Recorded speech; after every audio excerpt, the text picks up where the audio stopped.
Yo tout le monde, ici l'aventurier des backrooms. Aujourd'hui on va parler du niveau 372, c'est parti. Le niveau 372 est le 373e niveau des backrooms.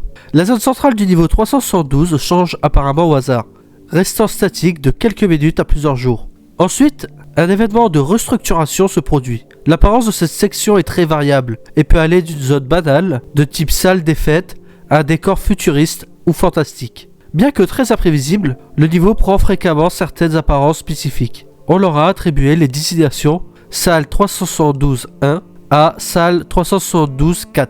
Bien qu'elle puisse être infinie, cette zone centrale a généralement une taille limitée, qui peut aller d'une seule pièce à une ville entière. À l'extérieur de la zone centrale du niveau 372 se trouve un désert de sable blanc, surmonté d'un ciel noir sans étoiles. Tout objet provenant du niveau 372 se transforme en un sable blanc similaire lorsqu'il est sorti du niveau. Les itérations du niveau 372 sont souvent peuplées de ce qui semble être des humains.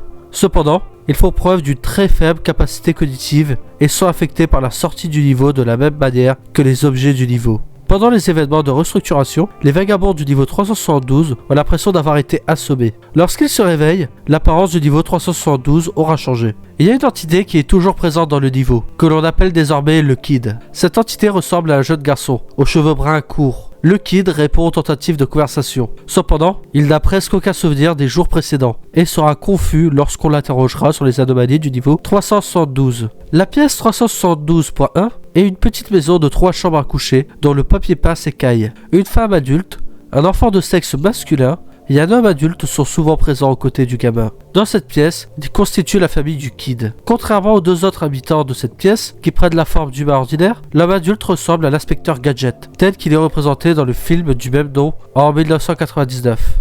La salle 372.2 est un bâtiment scolaire d'un étage contenant de nombreux enfants qui semblent être en âge de fréquenter l'école secondaire. Bien que des enseignants soient présents, il y dispense rarement des cours. À la place, les élèves conversent souvent entre eux et jouent sur le terrain de jeu situé à l'extérieur du bâtiment. La pièce 372.3 est une maison à 2 étages où vit une famille de 4 personnes. Plusieurs autres enfants sont généralement présents dans cette pièce. On peut souvent les trouver en train de jouer dans la cour derrière la maison. La pièce 372.4 est une forêt apparemment infinie. Il est impossible d'accéder à la périphérie du niveau depuis cette pièce, en raison de sa taille infinie. Il fait toujours nuit dans cette pièce, et elle est éclairée par un ciel étoilé et une lune gibbeuse croissante.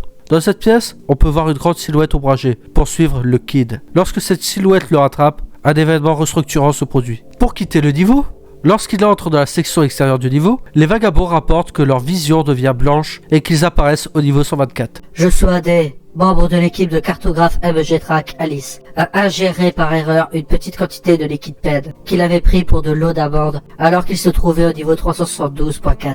Peu de temps après, un événement de restructuration s'est produit, au cours duquel D est resté conscient, et il a déclaré que son environnement s'était assombri. Pendant ce temps, D a rapporté avoir entendu un bip lent, des voix distinctes et plusieurs bruits non identifiables. Cet événement a duré plusieurs minutes, après quoi, D a été renvoyé à la base bêta du ABG et s'est complètement rétabli. Et voici qui conclut le rapport de ce niveau. J'espère qu'il vous aura plu, j'espère qu'il vous aura intéressé. Sur ce, je vous souhaite à tous une bonne journée, et à très bientôt dans les backrooms. Bye!